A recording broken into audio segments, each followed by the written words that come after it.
Hi, everyone. I'm Stella Stepanian, a second-year MESC at YSC, and I'm a member of Biomes committee.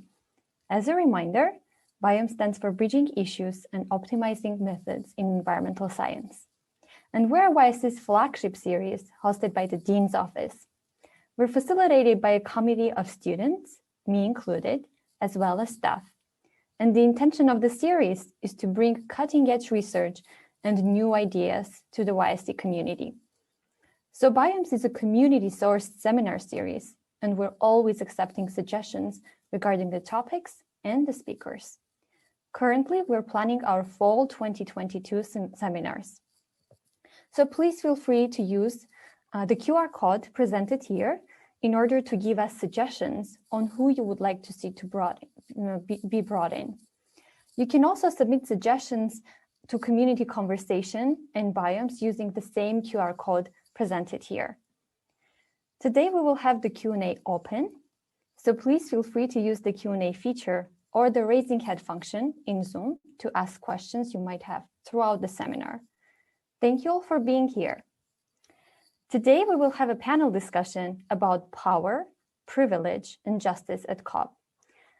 COP is the Conference of Parties, that is United Nations Conference for Climate Change. Now I will introduce our panelists for today who took part in COP26. And it is a great pleasure to have here 3 YSC students. First, Arunima Sarkar, a Master of Environmental Science candidate, Kyle Lemle, a Master of Forestry candidate, and Ines Ayostina, Master of Environmental Management candidate. So let's start with this. COP26 was the time when different countries across the world and organizations gathered together in Glasgow to assess progress in dealing with climate change. Our speakers participated with different organizations, so please, I would like to see our panelists presenting them and their organizations they worked with. So what are some of the organizations that you cooperated with, and what are some of the tasks that you performed in your role? And any highlights you would like to share about this?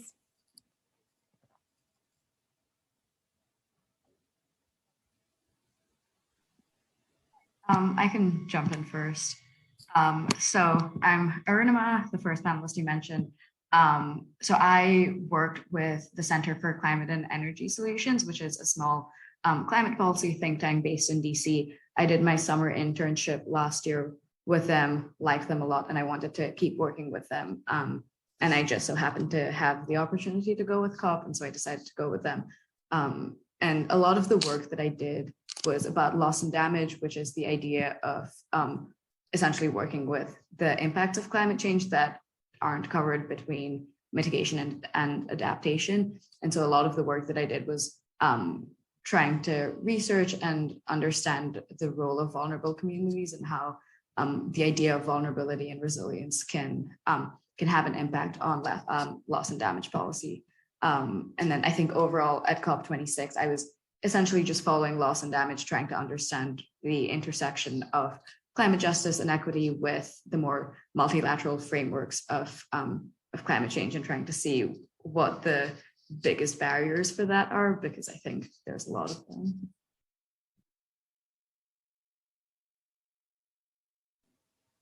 Thank you so much.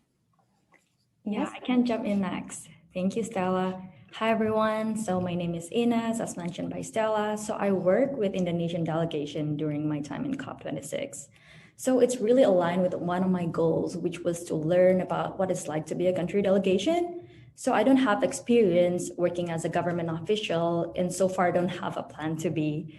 So I believe this experience will give me perspective of what it's like to be part of them. My role is basically to assist the country team delegation. I attend meetings not only to listen and learn, but also give my opinion when appropriate. And most of my time usually be used to do technical support, to write documents, and note taking for some negotiation and meetings. Thank you so much, Ines. Hi, everybody. My name is Kyle Lemle. My internet's a little bit weird here in Croon today, but I worked for TNC and for World War Zero, so I kind of had 2 positions at COP. With TNC, the Nature Conservancy, I was tasked with studying blue carbon, tracking the major announcements and policy negotiations on how the international climate community is thinking about incorporating oceans climate mitigation sinks like mangroves, seagrasses, kelp forests. So there's a number of announcements I was tracking kind of in the oceans and nature-based solutions space. I'm a forester, so it was a little bit of a different space for me, but still I was tracking climate mitigation sinks and sources in the nature space. My other role was with World War Zero, and this is an NGO started by John Kerry, who's affiliated with Yale, and kind of through the Kerry Fellowship, I got connected with this, and they needed someone on the ground to write a daily article for his magazine, World War Zero. So I was writing daily articles, just taking a high-level perspective on what was happening with the negotiations, and I tried to infuse the narrative with more of a justice perspective, tracking the protests and more grassroots movements and responses to what was happening every day in the negotiating room. That's so wonderful to hear. You have a very broad range of tasks in your organization. So this COP26, has been very unique. It was held amid pandemic and the climate crisis at the same time.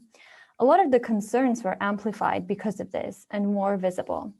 This COP was also considered to be the most privileged. For example, thousands of frontline communities existentially threatened by climate change in the global south could not participate due to visa issues due to COVID.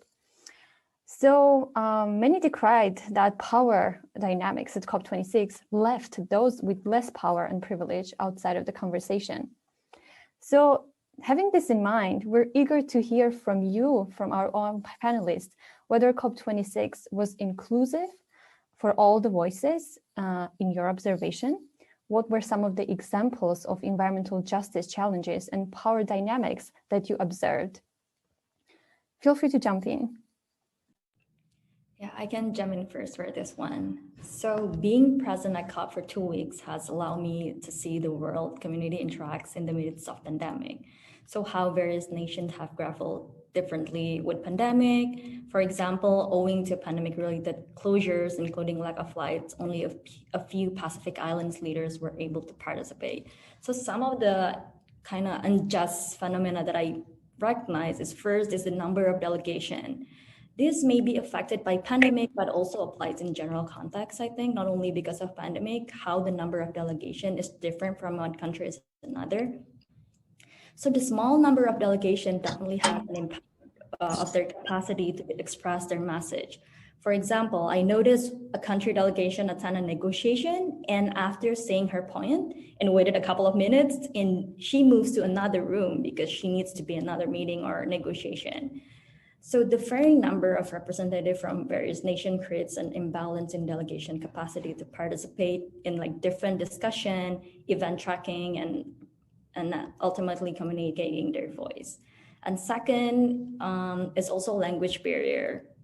Certain delegations have their topic conveyed, prescribed, and when this discussion occurs like two-sided, so like other parties respond and ask, they are unable to explain their ideas like comprehensively, like thoroughly, because it's like pre-scripted. And other than that, I also like notice how negotiations are not the only thing that plays a part at COP. Pavilions, side events, plenaries all have purpose, including reaching agreements, increasing awareness of certain issues, presenting the work that an organization or nation has done. I noticed some nations have pavilion while others do not. And also one interesting thing that I recognize is how the hosts have a vital role. So when I did not take negotiation class, but one technique that I have noticed in COP26 is when there's an disagreement, the facilitator, instead of like discussing within the negotiation, the facilitator suggests the parties in dispute to talk with each other outside of negotiation, and then return to the forum with their conclusion or like their agreement. I know this may save time, but I'm just like reflecting upon the like repercussion and the impacts of this strategy in particular. So I guess that those are the things that I noticed. Thank you so much for all these details and observing all those. Absolutely. Yeah, feel free.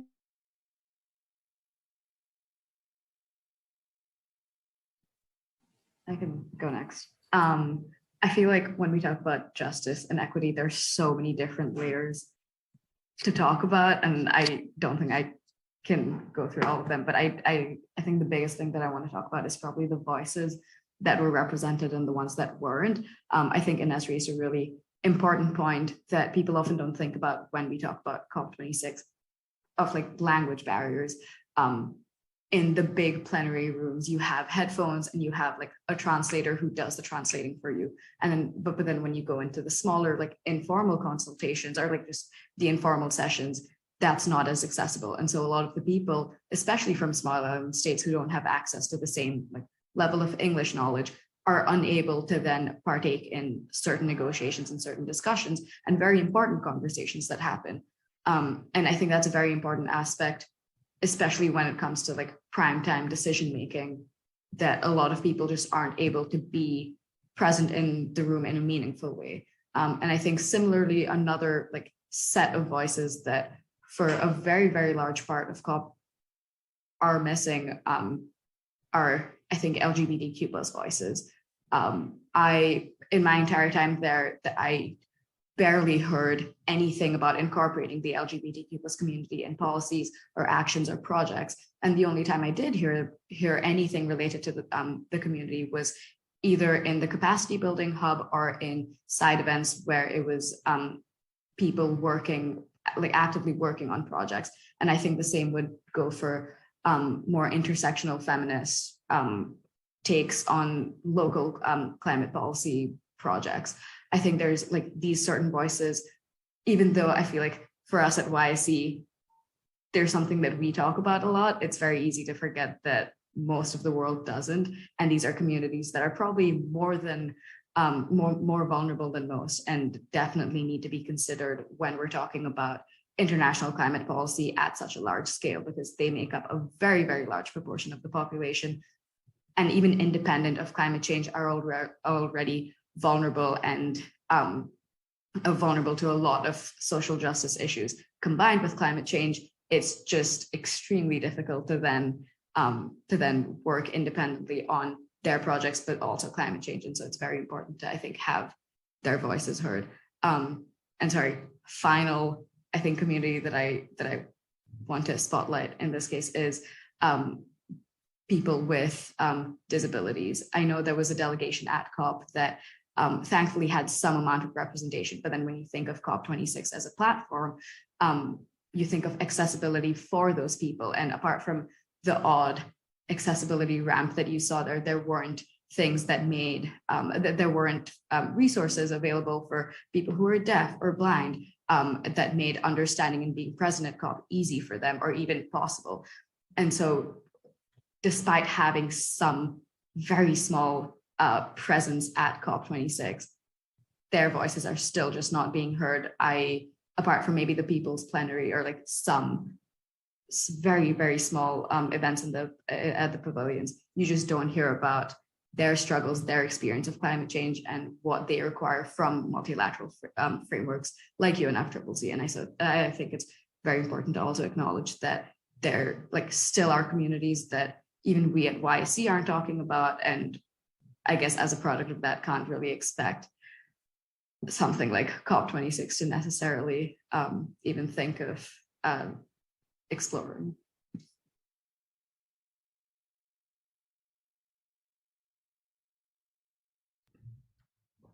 Thanks, Arunima and Inez. Hopefully y'all can hear me. The internet's a little bit weird over here, but yeah, you guys touched on a lot of what I was going to share as well. Just to add a few more points around the inequities on voice at COP. For me, the UN and just that space is just a reification of the status quo geopolitical situation that like the world is currently in. It's a convening of nation states who are parties to this agreement, who come together and can talk about hopefully coming to a consensus as nation states. And kind of within that because of that, indigenous peoples are necessarily excluded from having any power in decision making.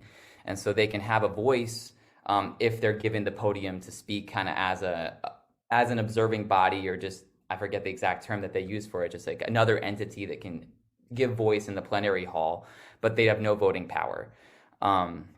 And, indigenous peoples are responsible for conserving, the vast majority of biodiversity on Earth.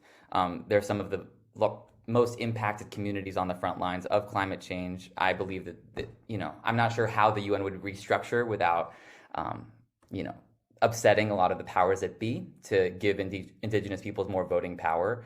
But it's just a glaring issue that comes up time and time again in this space, with indigenous peoples protesting and demanding more of a voice, more of a formal negotiating power, to bring their values into the accords.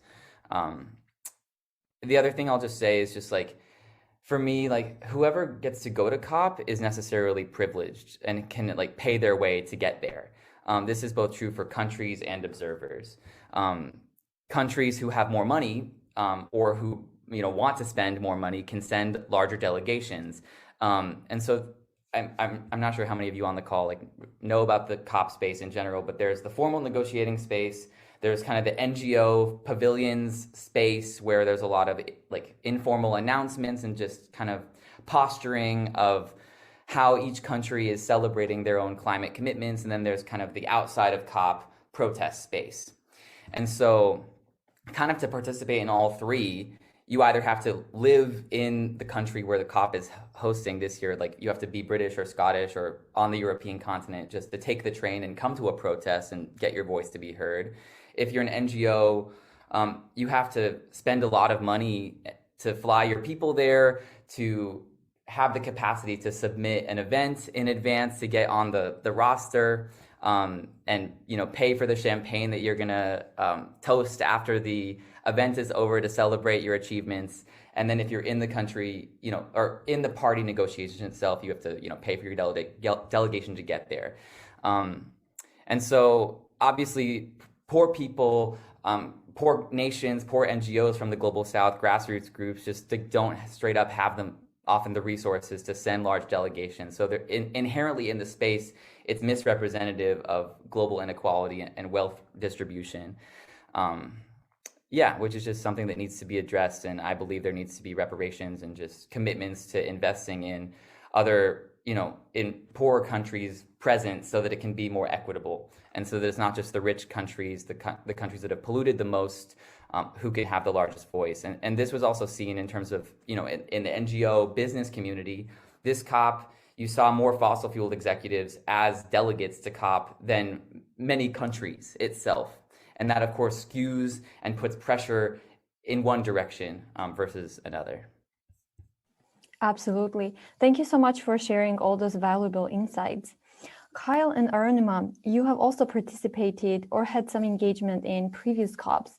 So based on your experience, would you please share how this COP was different in terms of environmental justice compared to other COPs, or just in general, what was like the general difference, if you observed any differences? Sure, I can speak a little bit to that. COP is always intense, so there's some element of when I'm there, I kind of feel like I'm in the same COP all over again, swirling around. But just to give a little context of my previous participations in the COP spaces, in 2017, I was sent as a youth delegate with Sustain Us to COP23 in Germany. And this was my first COP. We were kind of there representing the youth of the US in a year when Trump was elected and threatened to pull the US out of the Paris Agreement. So kind of my role at that COP was to say, not all Americans are interested in sabotaging this global accord, and we wanted to give like another American voice. So, we ended up protesting and singing down a panel of fossil fuel executives and staging a big walkout, which was wonderful and great, and we didn't get arrested, which is a miracle. I think the UN was actually kind of behind us in our, denouncing of the US for their sabotaging the process. But the following 2 years, I was there with Green Faith and doing more organizing and training of religious leaders to stand up for climate justice in that space. We did stage a big protest in Madrid, but the security was very different that year, and they ended up kettling us and shooing all of the indigenous people, the youth, out of the building. So that was intense from a protesting perspective. But this year, I would say, was even the highest security of all of the different COPs that I've experienced. COVID just added an element of fear everywhere. People were wearing masks. There were just police everywhere, and they were monitoring the capacity of each room. So less people were allowed in the negotiating rooms, in the side event rooms than ever before, but for COVID-19 reasons, not wanting to have overcrowding. But this made it so folks couldn't observe what was happening to such a great degree. It definitely allowed for certain privileged forms of access to different spaces. And was just an intense environment. There was multiple levels of barricades outside of the venue to prevent the masses from flooding in. Obviously, it was an intense COP because it was on a 5-year cycle from Paris. So there was presidents coming and just more high-level diplomats in the room.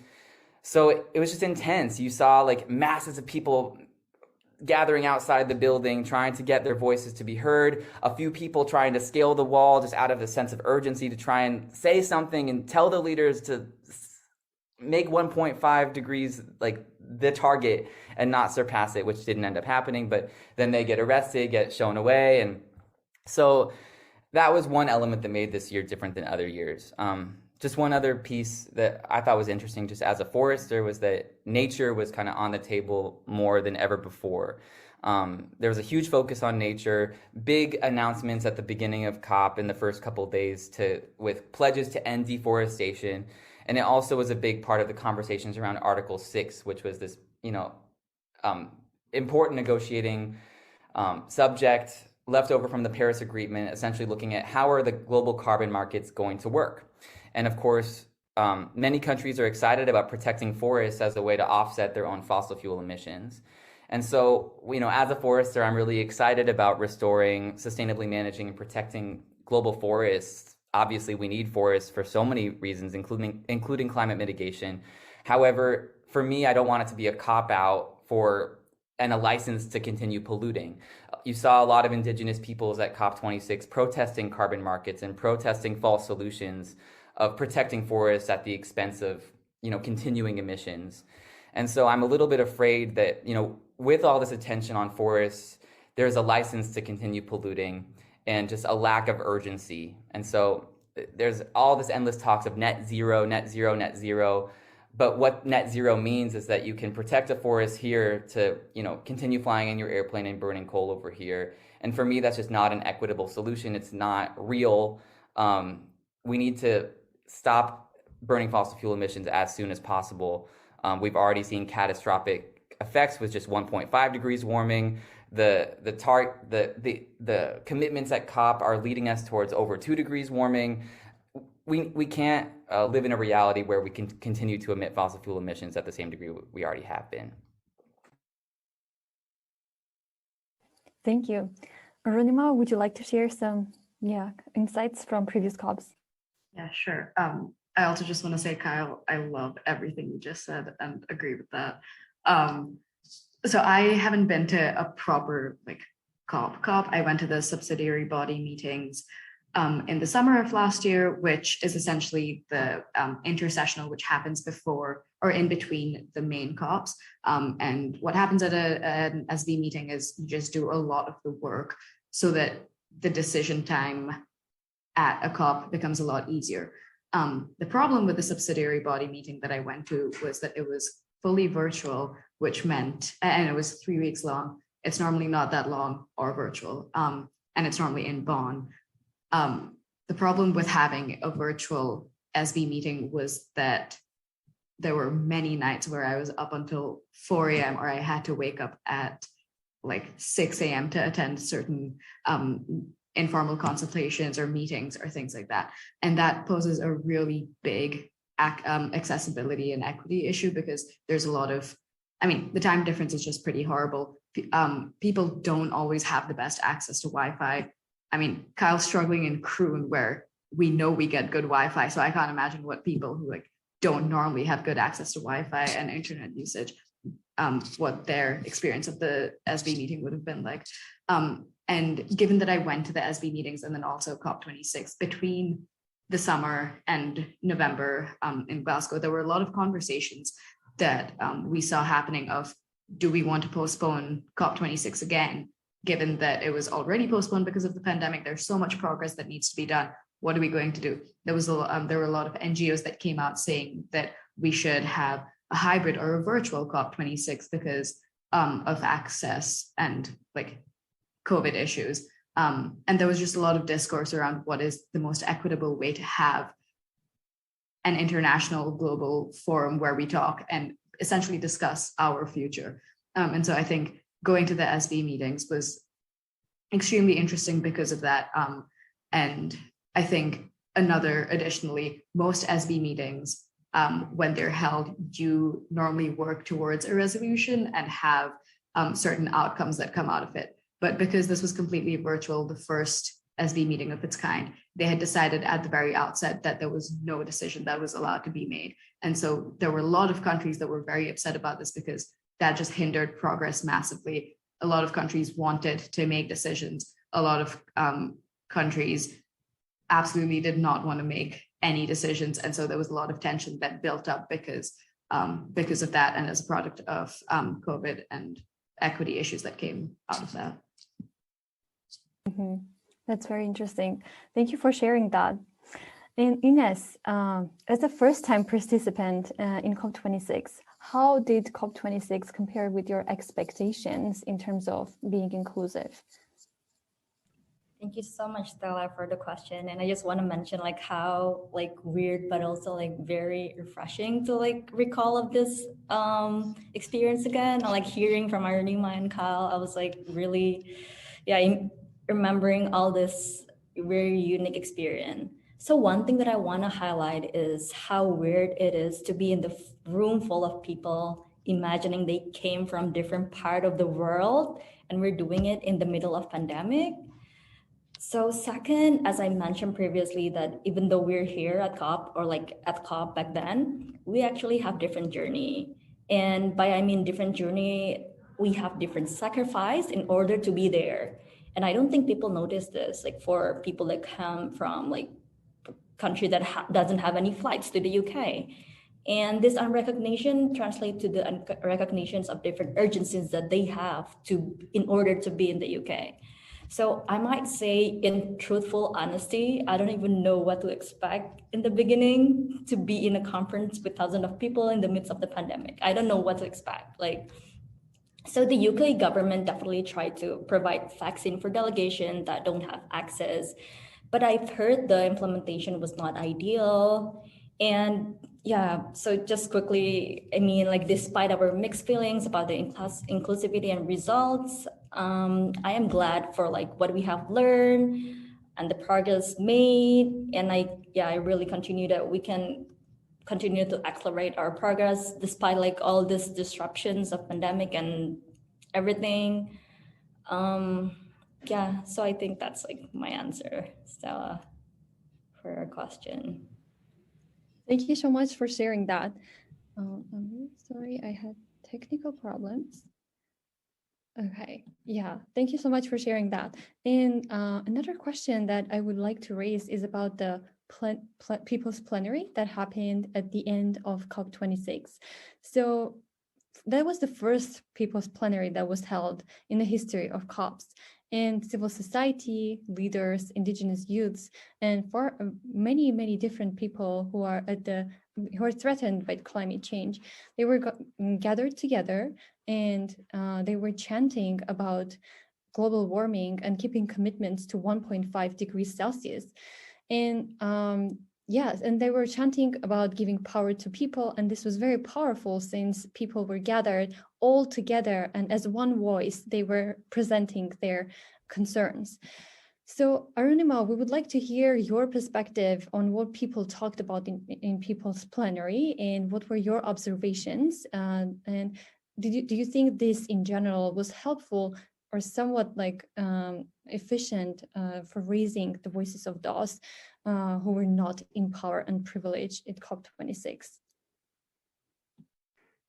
So I can't entirely speak to that.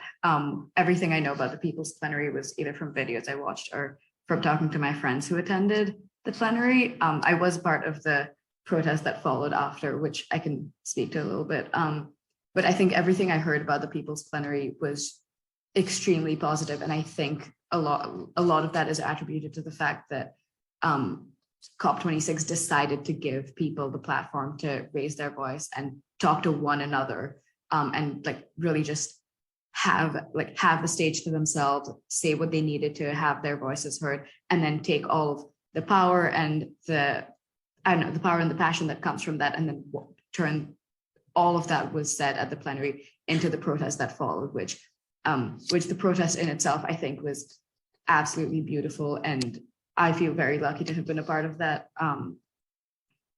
And that in itself is also, I think, quite strange. And I don't know, Kyle, if you want to speak to this in a bit, but essentially I was part of my delegation in my like suit, jacket, wearing formal clothes, and then you suddenly see this entire parade of people walking by. And I decided to leave my delegation and just like join the protest for a bit. And for me, I had like a big moment of like internal conflict of like, can you be a youth delegate, or can you be a delegate who is youth, who believes in the power of protest, who wants to be there, but then also a part of the system by working for an NGO where within that space, or like within the wider policy space, a lot of people view protests as white noise or background noise. And so there is just this like big, I don't know, I found it difficult to figure out where I stood on that. And I realized that you don't have to pick one or the other. And I think that's a very powerful realization, especially for people in our position who are just like going to enter the field.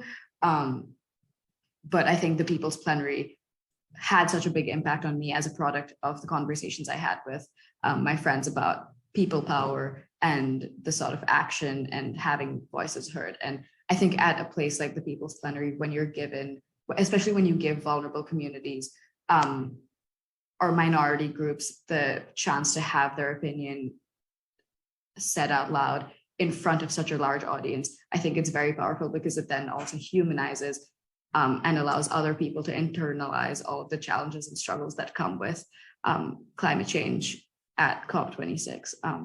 Yeah, and so I just thought it was fantastic and felt very lucky and happy to be a part of the protest that followed. Thank you so much, Arunima. Kyle, would you like to add anything to that? It was very great. I wasn't at that plenary, but should I speak about the other protests? Yes, exactly. Your insights about the protest in general. Yeah, thank you so much. Cool. And thanks, Arunima, for that. I totally agree on everything you said. It's so complicated. And the role of protests in a space like that, it's amazing, it's confusing, it's depressing, and it's necessary ultimately. And again, like I said earlier, I just feel like COP is just a microcosm that represents the diverse theories of change at play in the climate movement in general. You have people doing the reform work, the slow, steady, incremental change, fighting over one word in the agreement. You have the business community, or at least the fossil fuel executive community, trying to water down language and doing their lobbying on the side. You have grassroots movements coming to demand change as fast as possible, to be real and speak to the people's message from across the world. And so in the UN space, there is something called like a sanctioned action. Like a civil society group can request the UN FCCC, the UN Framework Convention on Climate Change, like the body that's organizing the event. You can request to have a sanctioned event. And this is cool because it actually like gives grassroots groups like a little stage, maybe like in this one corner of the building where someone might be walking by, to make their voices heard on a number of different subjects, whether it's denouncing gas as a false solution, groups that are like there to really talk about methane, groups that are there to talk about missing and murdered Indigenous women, So there's lots of like smaller protests that happen inside the venue, and of course you need a badge to participate in those. But then of course there are massive protests that are happening outside the venue that are of course unsanctioned, and where anybody who can join whether or not they have a badge. And so a lot of, I think, the theory of change and just goal of the protests outside the venue is just to get media attention so that you can kind of change the global narrative on what is happening at COP. So it's not just people in suits that get to tell the story of this big moment, but it's that plus the real people outside, the people that are feeling the impacts of climate change on the ground. And you saw hundreds of thousands of people showing up for these marches outside of COP, which was so inspiring. But meanwhile, there's a whole scheduled programming happening inside COP. So there's a question in my head. It's like, how many of the people wearing suits and who have actual decision-making authority are listening to the voices on the outside? Did they actually see the protests happening? Are they looking at the news to see that what's happening on the outside? And my perspective is that very few of the people that are like in the party delegates are actually paying attention to those protests. They're walking by as quickly as possible. They're keeping their head down. But I think some people, might see a sign and just have a little heart twinge. And I think that makes a slight difference maybe in how they're feeling. And it might change their attitude going into their next meeting. Very few of the panels I went to spoke to the protests happening outside every day.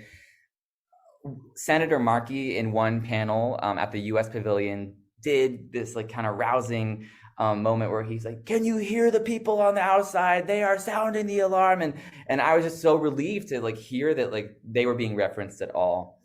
So yeah, I think that's the main thing about the protests. They're trying to change the media narrative and get cameras on them because they're dressed up in Pikachu outfits, protesting Japanese coal plants and exciting things like that. There was a whole Scottish jig that happened that said like, there's no dancing at the end of the world or something like that. And they had bagpipes going. Anyway, it was the protests were epic. Did they make an impact and change the trajectory of our global climate history? It remains to be seen. Thank you so much. That's very inspiring to hear that at least by the time there is some progress in terms of protests being like given more attention. Thanks a lot, Kyle, for those valuable insights. And and speaking of this and many challenges with the justice and inclusivity at COP26 in general, I would just like to ask a question about the future improvements that you might think of that could potentially happen. So Ines, we remarked that COP was a very eye-opening experience. And could you tell us one thing that you wouldn't have learned if it haven't been for COP? So what COP participation gave you? What new was there for you? Thanks, Stella, and thanks, Cal, for the amazing response previously. So if it was not for COP26, I will not be able to gain the perspective that I have now. And what is that perspective? So as a background, I used to work in World Resources Institute and Conservation International. So you can imagine the perspective that I have, which is very ideal environmentalist. So even though I'm from Indonesia, I came also like from a pretty fortunate background. So I used to think that my government or like a lot of government is not being ambitious enough in its commitment and just like lacking to enforce them in general. While I still think there is a lot of work to do, being able to be part of Indonesian delegation, I was able to first-handedly experience the dilemma that Indonesia and many developing countries have. Prioritizing measures that can guarantee poverty alleviation is accomplished as quickly as feasible may not involve moving not tomorrow, next month, but in a few years to prepare for transition. So for example, how India said the global community cannot have the same expectation to developing countries for reducing their greenhouse gas emission is now resonate with me. Like previously, I was like, oh no, this is just like government try to make excuses, but like no. So I now understand like inherently that why that is the case. And also, I was taking climate change policy class last fall. So it was really interesting, like how discussion in class really on point. As I mentioned, one of them is basically the dynamic between historical emissions and environmental justice, which many nations have yet to reconcile, as Arunima mentioned, about loss and damage.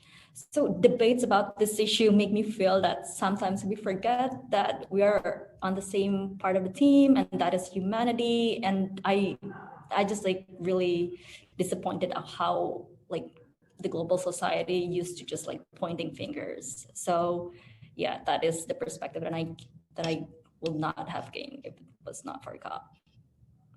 Thanks a lot for sharing that. Kyle and Arunima, so do you have any ideas, and what kind of ideas are these in order for the future to improve the COP and raise the voices of those who are not in power and privilege? So for COP27 this year, how could organizers, for example, create space for centering environmental justice in the conversation?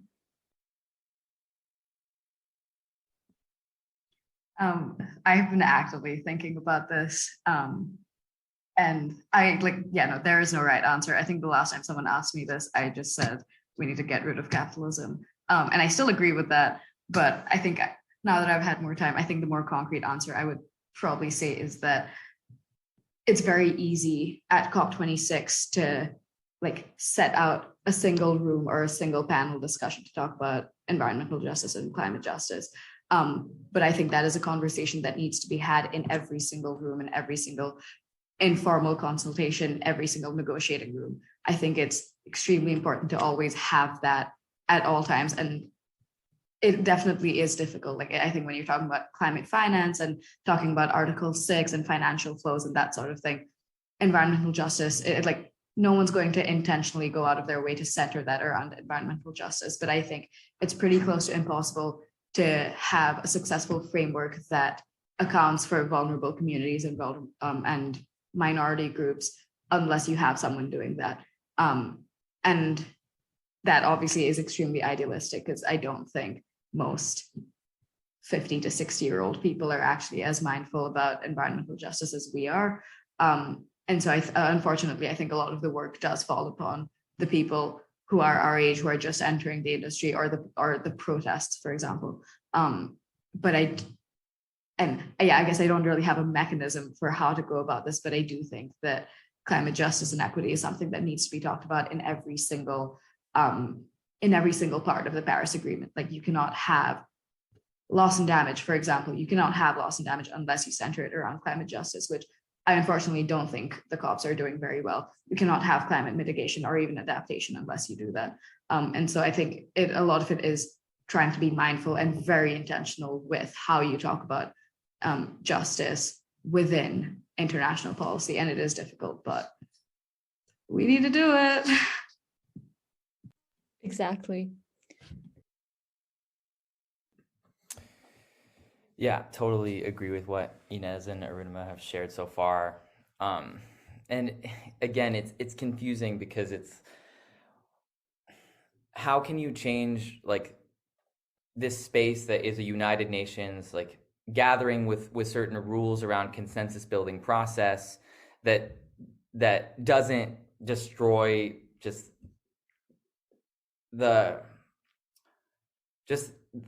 the rules around nation states coming together and making an agreement as they have, since World War II.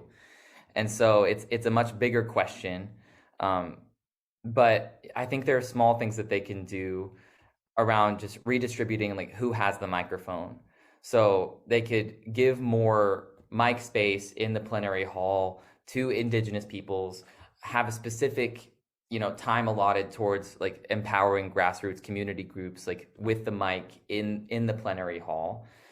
Will the people sitting behind their little desks representing their nations actually like do anything in response to like folks who are taking the mic and speaking?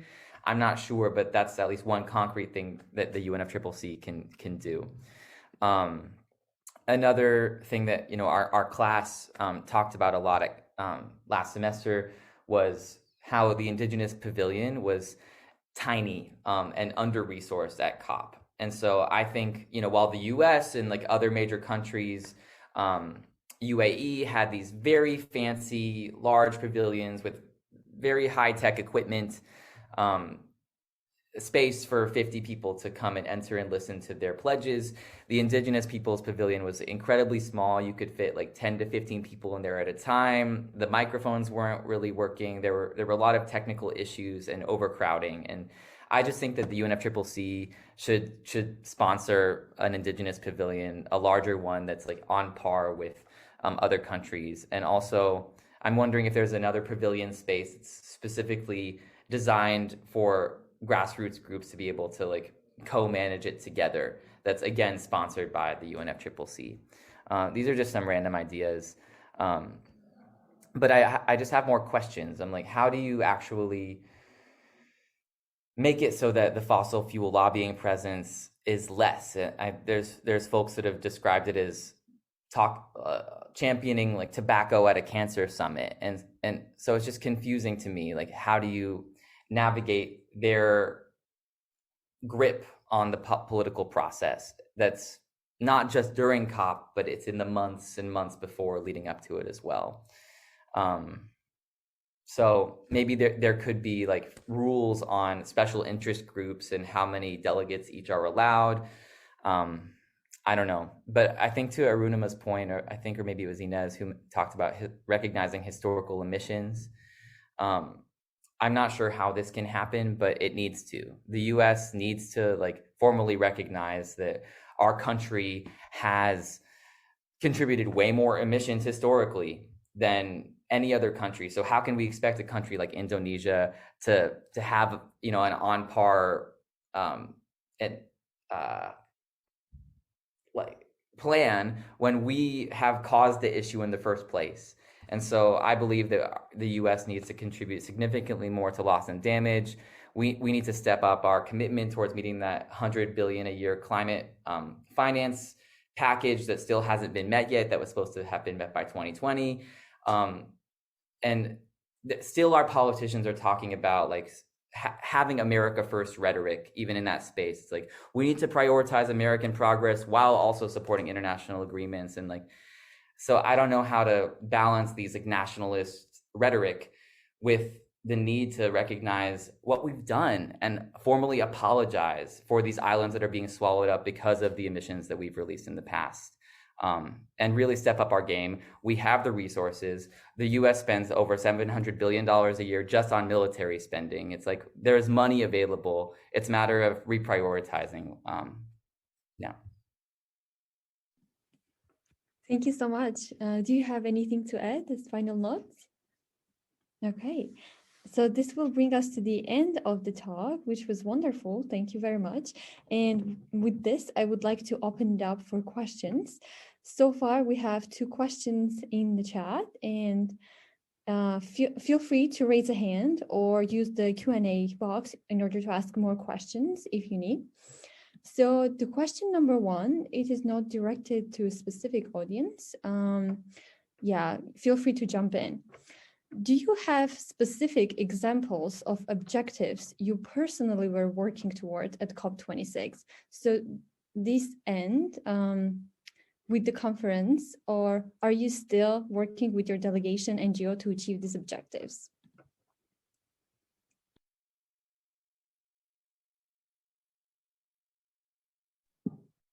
My answer is not super long.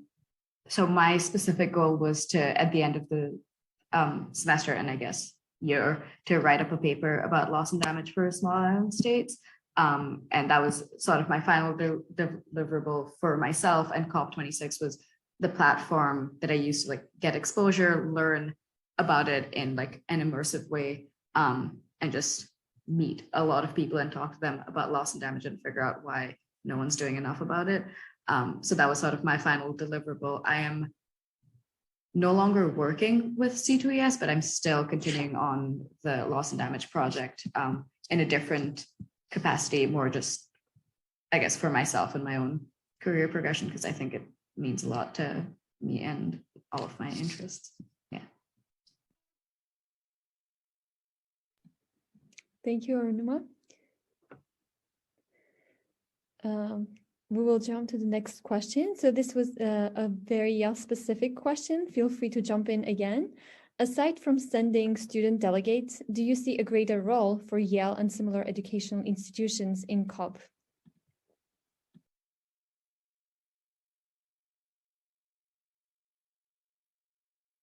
Yeah, I can jump into this. Yeah, I guess, I mean, like for me as a student, it has been very not only insightful, but like one of lifetime experience to be at COP, not only like working with our delegation, but also like just be at COP.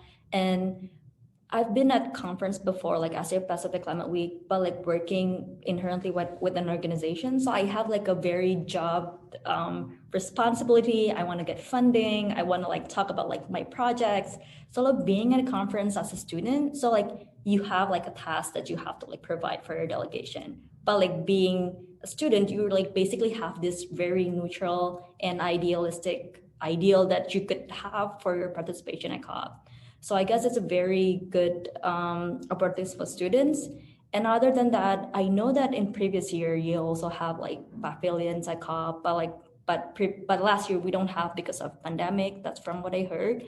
So yeah, that is like what I think. Thank you so much, Ines. Any additional points that you would like to make?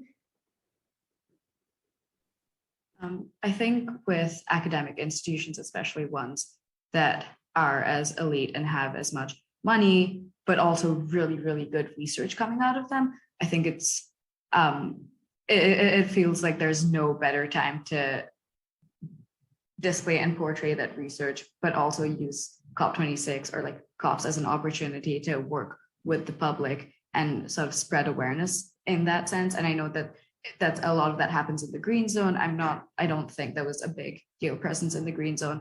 And I think I would have loved to see that. And especially in the green zone, I know a lot of academic institutions, especially from the UK, had stands where they sent their like leading climate scientists to talk to students there. I think having both Yale presence and then also creating a network of academics and students who attend COP either for the first time or not is a really powerful tool, especially as students who are probably going to enter the same field in the very near future. I think having a strong network that enables all of us to be on the same page before we get to the point where we're selfishly working on whatever it is. Hopefully that won't happen. But I think having a network from the very get-go would be extremely helpful and probably a very important tool to have in the coming years. Absolutely. I couldn't agree more. Yeah. Any final thoughts before we end? Thank you. Thanks a lot, everyone, for I have final thoughts. Yeah, I don't know. I just think about like what Cal said. So sorry to like, I promise it's gonna be real quick. So I honestly don't know like how this might happen, and I'm honestly going to sound very naive, but like I really envision how we can like shift the power of COP, like which country has more to say, not to resolve on like which country has more GDP or like urban population or like things like that, but by the nexus of which country will be affected more by climate change, as well as their past performance of less contribution to emitting greenhouse gas emissions. Like those two nexus. I don't know how this could happen, but like this just like really rings a bell like from what Cal said before.